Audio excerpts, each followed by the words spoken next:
Wow, Persebaya Surabaya harus menerima kekalahan saat menghadapi Persib Bandung dalam lanjutan Liga 1 Indonesia dengan skor akhir 2-3. Terlebih dahulu Persib cetak gol di menit 4 lewat Ciro Alves. Kemudian bisa disamakan Persebaya di menit 10 lewat aksi Bruno Moreira, asis dari Ze Valente. Dan Persebaya bisa cetak gol kedua dari titik putih penalti lewat tendangan Bruno Moreira. Persib bisa samakan kedudukan 2-2 menit 52 dari David Da Silva, asis Beckham Putra Nugraha, dan gol penutup Persib Bandung dicetak oleh agen David Da Silva di menit 70, asis dari Marc Anthony Klopp. Sebelum lebih jauh, aku nggak pernah bosan-bosannya untuk ingatkan teman-teman, ketika teman-teman tonton video ini, sekalian tekan tombol like-nya.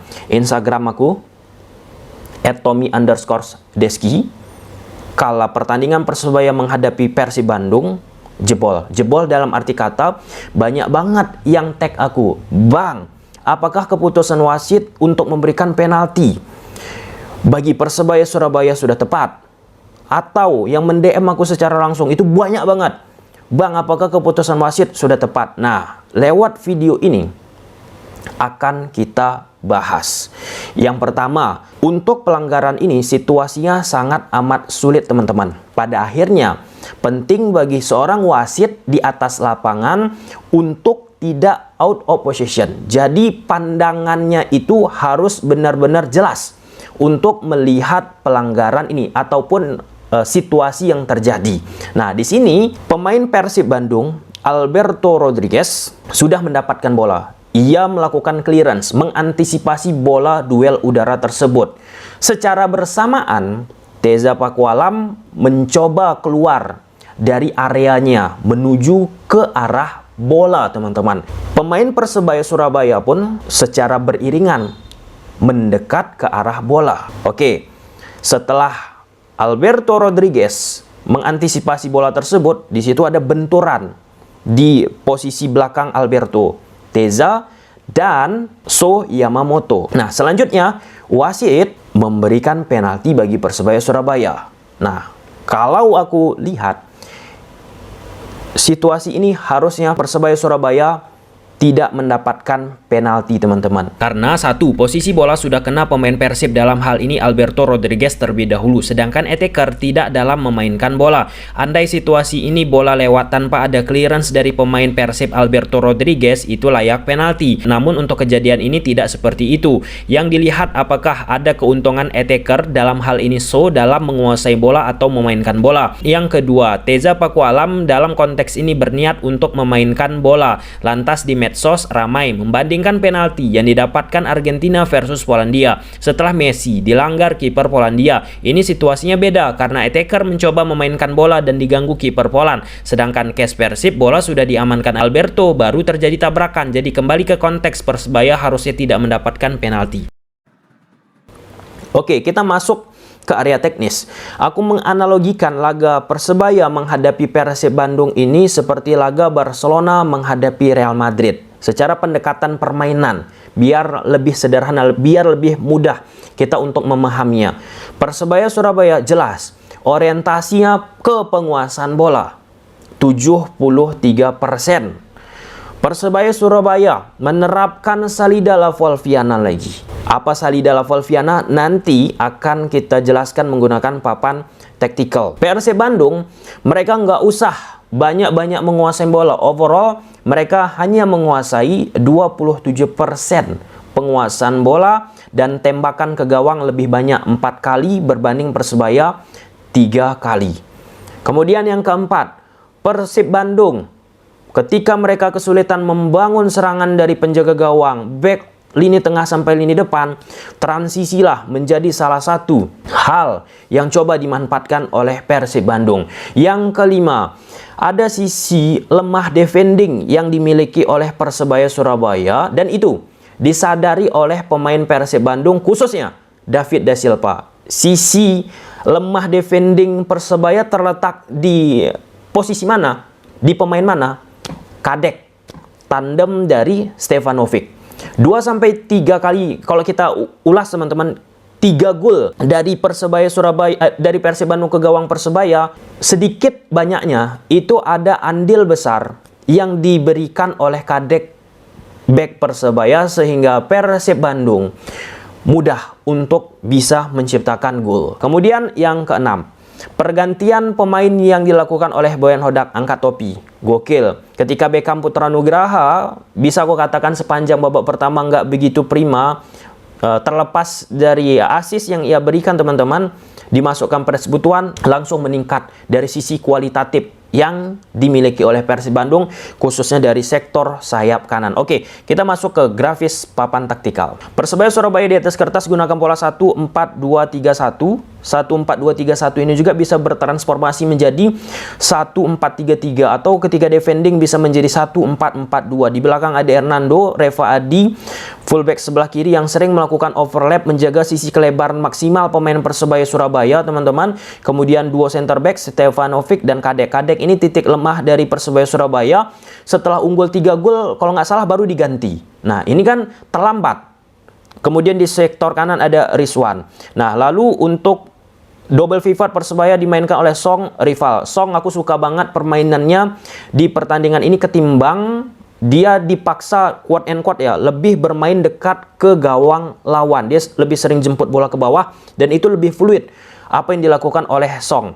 Kemudian di sayap kanan ada So, di sektor kiri ada Bruno, Zé Valente, di belakang Victor, striker Persebaya. Coach Hodak bersama Persib Bandung di atas kertas gunakan pola 1-4-2-3-1, bisa berubah menjadi 1-4-3-3, ketika defending bisa berubah menjadi 1-4-4-2. Nah, kita lihat dulu skema yang dilakukan Persebaya ketika mereka attacking, karena terlihat jelas niatannya. Pada fase defending Persib membentuk pola 4-4-2. Sangat rapat teman-teman, jarak antar lini. Dan ini 4-4-2 khas dari Hodak ya bersama Persib setelah kita bahas beberapa pertandingan terakhir. Nah, kemudian Bruno ini lebih bermain di koridor half space. Yang jaga kelebaran maksimal itu Reva Adi. Nah, Persebaya ini untuk kesekian kalinya kita bahas teman-teman, ciptakan overload di sektor sebelah kanan Persib Bandung. Nah, So Yamamoto lebih bermain melebar. Kemudian Rizwan naik, Stefanovic, Kadek. Nah, Rival naik, coba ikat posisi Klok. Zé Valente pun coba ikat posisi Irianto. Ketika Zé Valente bergerak di area sini dan Rival Wahyudi bergerak di sini, kan otomatis diikuti nih, diamati oleh Irianto dan Klok. Nah, ketika Zé Valente bergerak kan muncul nih ruang di antar lini, merenggangkan pemain-pemain Persib Bandung, sehingga akan ada space. Coba akhirnya ketika itu terjadi, langsung diincarlah bola untuk diberi ke posisi Bruno ataupun Victor. Selanjutnya, tadi udah aku sebutkan, Salida Lavolviana yang sering dimainkan oleh Pep Guardiola. Dialah yang mempopulerkan. Nah, Song kan posisinya double pivot tadi, mendampingi Rival. Dia sering turun ke bawah. Baik dia masuk ke duo center back dari Persebaya, atau dia posisinya melebar, Stefanovic seperti ini, atau posisi Song sini, Stefanovic, Kadek. Nah, tujuannya apa sih Bang Tom untuk gini-gini tuh? Nah, ada 3 pemain Persebaya di belakang. Oke, secara numerikal menghadapi 2 pemain depan Persib pada fase defending, tentu 3 pemain Persebaya lebih banyak orang, lebih unggul. Nah, ketika lebih unggul orang, maka akan lebih enak tuh memprogresikan bola ke depan. Ketika sudah mencoba bermain 1-2 sentuhan, diagonal pass menjadi salah satu alternatif lah ya.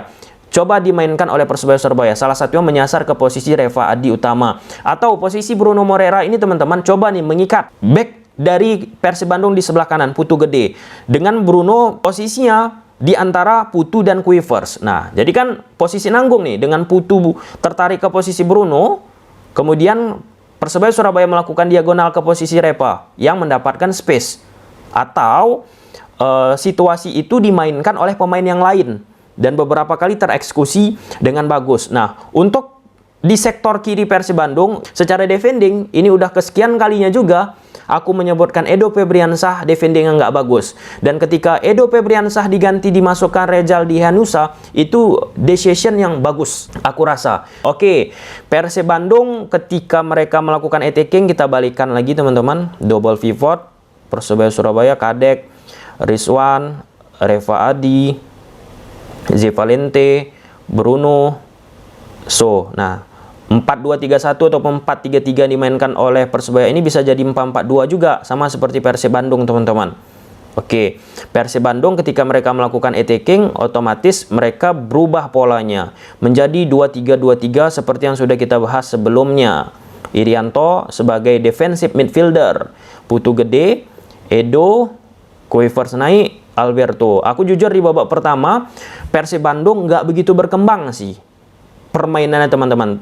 Setelah gol lewat Ciro Alves menurun, lebih banyak ditekan oleh pemain Persebaya. Persebaya dominasi 1-2 sentuhan. Ketika bola ini pun diberikan ke posisi Kuivers ataupun Alberto, duo pemain depan dari Persebaya ini langsung menekan sehingga Kuivers nggak begitu nyaman untuk melakukan long ball. Dengan skema 2-3-2-3 ala Persib ini ya seperti style lah ya yang dilakukan oleh Persib seperti yang kita bahas sebelumnya. Simple, terus direpetisi, terus ada penambahan teman-teman.